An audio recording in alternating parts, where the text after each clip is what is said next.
Good afternoon, Frank. Good afternoon, Professor. A lot has happened since we met last, but it's very nice to have a session on May Day, which hasn't happened before, especially since it's a May Day that actually feels like May, as Yes. distinct from what April felt like. But it's really quite amazing that May Day still is a significant date in the year, and significant things have been happening today. First, because it's furthest east in Moscow, the apparently very well-attended parades parading through Red Square, which the BBC correspondents were certain must have been government organized, though I don't think there was any official statement that they were government organized. But they seem to be organized in order to demonstrate the popularity of Putin, in order to make it easier for him to represent himself as the popular leader of the Russian people to those Europeans and Americans that he's arguing with. And it was apparently very well attended. But it shows that so much of what he's doing has to do with his objective of restoring Russia as it was when it was first an empire and then the center of the Soviet Union, and not what it was under Yeltsin and in the 90s. So he's trying to get back to what it was, and I think that he has a good chance of doing it. But I know that it's to some extent there's a time problem, that he's better at the politics than he is at the economics, and he's got to make sure that he gets the politics right before the economics become a problem. Well, I think that another thing to remember is two things, actually. Today, for the first time, the current interim Ukraine president all but admitted that they've lost control of the eastern part of the country militarily and almost threw the towel in. The second thing that was very interesting that didn't receive much attention was in yesterday's Wall Street Journal, on the front page above the fold, were the results of a poll that the Wall Street Journal had conducted with, I believe, Gallup, indicating that Americans, by a vast majority, prefer a withdrawal from global and world affairs. And I looked at that and I thought to myself, this I must be reading this incorrectly, but I read it, and what they're basically saying is throwing their hands up over Iraq, over Afghanistan, over the situation in the Ukraine, just saying, forget it. I mean, it's too much. There's too much going on. We have our own economic pressures here. So, I mean, it was almost as if America retreated back to that Morgenthau-like viewpoint back in the 50s and 60s, just basically saying we're just going to stay America-centric and forget about everything else overseas. But first of all, I was struck by this because it flies in the face of globalization. You'd think, if anything, people want to become more integrated with global events.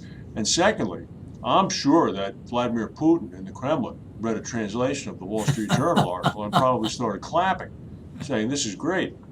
And when you really break it right down, what alternatives do the Europeans and Obama have? I mean, are they going to put ground troops into the Ukraine? Of course not. But I think that, in fact, what the Wall Street Journal was saying on the basis of that poll works with globalization, because globalization will not allow one part of the world to control other parts of the world. And what the US has been doing since the end of the bipolar period, which is now, 23 years, is trying to police the world. And globalization won't allow that, because all parts of the world will become equally aware of what's going on and equally interested in defending their own rights. So, in fact, that move, as represented in the poll, may be an advance in the globalizing tendencies in the American public. Or it could be that, or it could be the American public feeling rejected and saying, "Well, enough." Well, I think America could play a much more useful global role if it spent its resources on developing its own country and its own population Hmm. than trying to tell other people in other parts of the world what to do, whatever we think of what other people are doing. Hmm. Because we should be a model, Yes, yes. Well, and we're not much of a model at the moment. Our infrastructure is falling apart. We don't know how to carry out a death penalty. Uh, I mean, there's all sorts of things that could be. Of course, healthcare is ridiculous here at the hmm moment, but hmm because there's no relationship between the different parties involved, and the people who have power can control what the prices of everything, so that the cost of anything in healthcare keeps increasing. The drugs are increasing in price at an incredible rate, and nobody controls anything. There's no negotiation about hmm how everything should be fitted together. Well, there was also another article or two that have come out in the past 2 days, using a different metric to measure the economy. This one based on total consumer consumption power.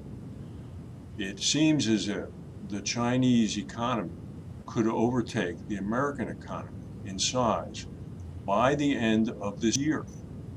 Well, that's yes. Um, uh, I saw that, and I think that that's very interesting, and it's going to be interesting also to see what the reactions to that will be, because we've not seen any reactions yet, and I can't believe it's because nobody else understands it. Um, Presumably, there's the people in Congress who are complaining about everything anyway will complain about that and see that as something that has to be corrected. America has to be number one, doesn't it? Well, let me ask you a question.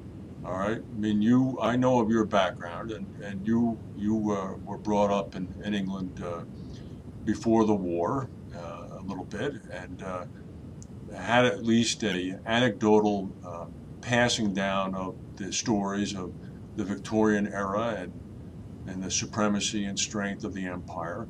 And then, of course, you have lived through the decline of the empire and have become an American. When I read that story, who was born in 1955 and got the full dose of American supremacy, I felt hurt. I felt a little bit, oh, that's very bad. That's bad. That's how I felt. And I couldn't point to a rational reason why I felt that way. I couldn't point to any prospective economic harm or material harm that would come to me as a result of a change in ranking. But I was sad that the United States would no longer be the number one economy. And I like to think of myself as, I don't know, I mean, a little bit open-minded, certainly in comparison to a lot of other Americans. I can't imagine what the result will be when That's exactly what I'm expecting, that there's going to be a big reaction to that. it's going to be an amazing reaction. Yeah. Even Uh, even though by any admission, our education system, our medical system, our transportation infrastructure system, you can go right down the list. By any admission and universal recognition, our various systems in each of those areas are like way down from far from being number one and have been down from being number one for a very long time. and you probably saw the article in The Economist a week or so ago saying that any airport you take off from in the middle in America will take you to an airport in Europe, which is better. Yes, I did see that. I did see that, and I'm sure we both know from personal experience that that's true. Yeah, So, yeah, yeah. so So, and there were no Mayday parades here, right? no, no, there may have been a small group around Eugene Debs' grave, but I don't know of anything else happening. So, However, the May Day parade in Turkey was very interesting. Now, you had mentioned that there was some police reaction to that. There was the Erdogan had forbidden it, Okay. which is all it comes in succession from his attempts to control all sorts of things, which really is surprising because Turkey is quite a open, liberal country with a lot of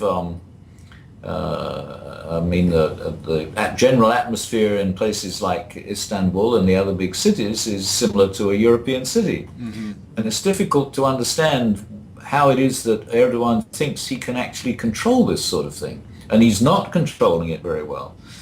There are a lot of people who were absolutely determined they were going to use May Day as a way to express their opposition to Erdogan's policies. Mm-hmm.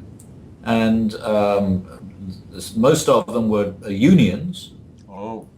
But there were a lot of more radical leftists taking the opportunity to have some cover. Mm-hmm.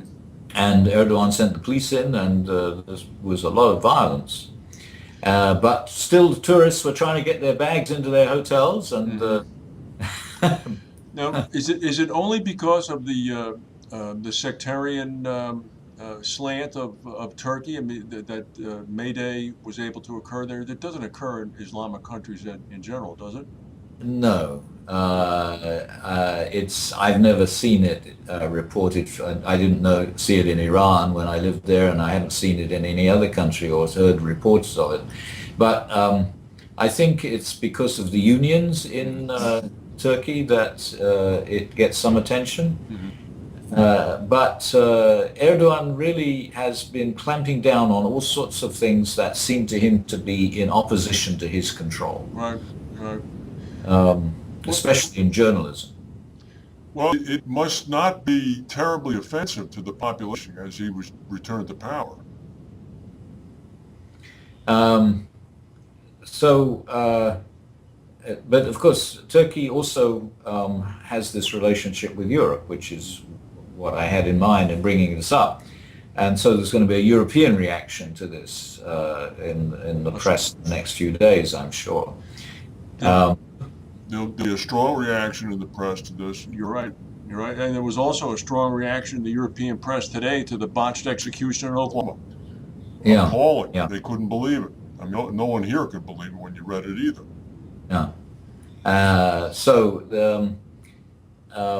All these things, it seems to me, have to do with, they're all things that would have been greeted very differently 20 years ago, Mm-hmm. even possibly 10 years ago. Mm-hmm. Mm-hmm. But the people who want to do this sort of thing now are having more and more trouble. And there's two sorts of things involved. One is America's feeling that it has some responsibility to police things in other parts of the world. The other thing is the local ideas in some countries that they can interfere with freedom of expression. Mm-hmm. And the two seem to be coming into contact more and more. And I think that that's going to, sooner or later, lead to a much bigger conflict. Well, it may, or it may, there may become a vacuum. If America retreats, which is possible, then as you pointed out, that one group, the other side of that equation, that is more outraged at clamping down on human rights and liberties and things. Well, Obama wanted to retreat, right? He wanted to bring the troops back from Afghanistan, bring them back from Iraq. Yes. Then, in his second term, he seems to be doing the opposite in regard to China. This pivot to Asia, mm-hmm. and the movement of Marines to Australia. So we've got a presence in the Pacific. So it's difficult to see what he thinks he's going to achieve by the end of his second term. But at the moment, he seems to have a different objective in his second term from what he had in his first term. Anyway, Will economics take over from politics in the relationship between America and China, and will politics succeed in relation to economics in the relationship between the West and Putin? Well, that will have to be continued next week. I'm sure we won't have the answer by then. If we do, we'll be writing books. Well, you write books anyway. Well, all Uh, these things are happening faster and faster, so we must keep our eyes on it. Indeed. All right, Professor. Thank you very much.